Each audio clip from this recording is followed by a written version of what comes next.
Hello everyone, কি অবস্থা সবার? চলেন আজকে চুলে কালার করি। অনেক তো পার্লারে গেলেন, এইবার নিজে ঘরে বসেই কালার করব। আচ্ছা, প্রথমে আমার যা লাগবে গরম পানি, তার ভিতরে কিছু লবঙ্গ দিব, এরপরে হচ্ছে কফি দিব। কফিটাই হচ্ছে আমার মেইন উপকরণ, এটা দিয়ে হচ্ছে আমি কালারটা আনবো চুলের। 3 থেকে 4 চামচ কফি দিছি, তারপরে আমি এভাবে পানি ফুটায় নিছি।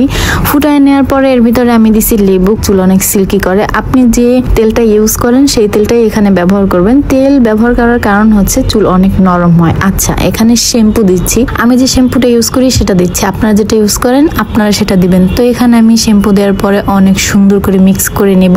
আর এই হচ্ছে আমার রাফ হেয়ার, আমার চুলগুলো একদম ফ্রিজি হয়ে আছে, পুরো শক্ত শক্ত হয়ে আছে। আর এই হচ্ছে আমার স্যুপ, এই স্যুপ হচ্ছে আমি এখন চুলে দিব। আর এখানে হচ্ছে আমার ভাগ্নি আমার চুলে তেলের মতো করে একদম দিয়ে দিতেছিল, অনেক সুন্দর করে মিক্স করে দিতেছিল, আর আমার সাথে অনেক মজা করতেছিল, অনেক ফান করতেছিল। কিছুক্ষণ পরে হচ্ছে আমার এই ফান আর থাকে না। কি কারণে থাকে না সেটা আমি আপনাদেরকে দেখাচ্ছি। এই দেখেন, এরকম করে ঘষে ঘষে ঘষে ঘষে দিয়ে আমার চুলের 12টা বাজাই দিছে। এভাবে দেয়া যাবে না, উপর থেকে আস্তে আস্তে করে দিতে হবে। এই দেখেন, তোগুলা চুল উঠছে, একদম চুলের 12টা বাজাই দিছে আমার, তোগুলা চুল উঠে গেছে। এখানে আমার মনটা খারাপ হয়ে গেছিল, কারণ আমার অনেকগুলা চুল উঠে গেছিল। তবে এই যে কালার চলে আসছে, কালার দেখে আমার মনটা একটু ভালো হয়ে গেছে। দেখেন কালারটা দেখা যাচ্ছে এখনই, যে চুলের আগাতে কালার আসছে, কিন্তু গোড়ার দিকে তেমন কোনো কালার আসে নাই।